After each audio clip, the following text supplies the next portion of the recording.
There aren't many plants that can do what Katuk can do. Katuk is edible, not only for your animals, but for humans as well. It can grow into resilient hedge, and it's perennial, which means it can stay green all year. And you know what? It's pretty easy to propagate as well. And today, I'm going to show you how to propagate Katuk by cutting. In fact, this method of propagation works for most woody shrubs, so it's a great skill to know. So if you're like me and you love free plants, you're going to want to watch this video. So let's get into it. It starts with the materials. Pruners, rooting hormone, substrates, just sand or cinder, and some sort of container. It could be a pot, a flat, a garden bed, whatever you have access to. And you're going to also need plant material. And if you don't have access to Katuk cuttings, you're in luck, because I have them for sale on my online store, where I also have a bunch of other seeds and cuttings for your tropical garden. You can check it out on Etsy at homesteadinhawaii.etsy.com. I'll make sure to leave a link for it down in the description below, so be sure to check it out. Now let's get into propagating these semi-hardwood cuttings of Katuk. But wait a moment, let me take you back for a second. What are semi-hardwood cuttings? Well, there are actually three types of cuttings that we can make in order to propagate a woody shrub.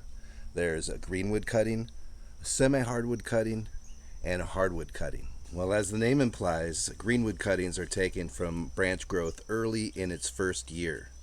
So the wood is still green. Typically we take all the leaves off completely. You can just rip them off. And then we'll put this under a mist system where it automatically mists every 6 hours or so. Greenwood cuttings need a lot more care than semi-hardwood cuttings or hardwood cuttings, but they root really quickly. If you want to see how to do greenwood cuttings in an intermittent mist system, I'll be showing that off in a future video. Then there's semi-hardwood cuttings. These takings are cutting from wood growing on branches from the later half of their first year of growth. Sometimes you could find it in the second year of growth as well. But you can see that these are still a little bit green, but also woody. And that's what makes them semi-hardwood cuttings. And these things root really well without the need of a mist chamber or anything like that. Then you have your hardwood cuttings, stubborn but reliable. These guys can take a long time to root, but they tend to have a pretty good success rate.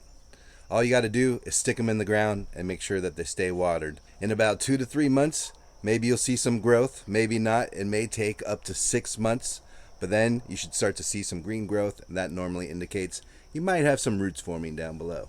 So to take semi-hardwood cuttings, look for branches that look woody, but also still have a little bit of green inside them. Go ahead and take as much of that branch off as you want. You can probably make a few cuttings out of that. When I take these cuttings though, I like to make sure that the bottom I make with a flat cut and the top I make with an angled cut so that I know which way is up. We want to dip those cuttings in rooting powder and then just stick them right into the medium that you have prepared, either cinder or sand. I like to have 1 or 2 nodes below the soil surface. You can make it however tall you want above the soil surface. Keep it watered and wait about 2 months and you should start to see some new growth. In about 3 to 6 months, you should have cuttings that might be ready to transplant.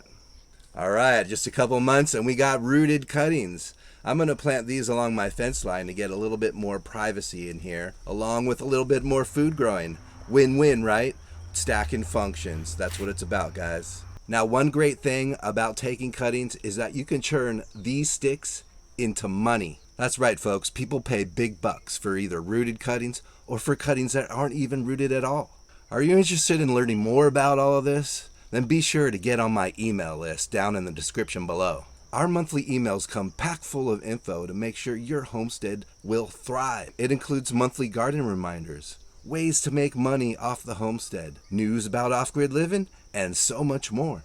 So be sure to get yourself on that email list. And if you haven't heard about this amazing perennial green that you should be growing in your tropical food forest, then you need to check out this video that'll tell you everything you never knew that you needed to know about Katuk.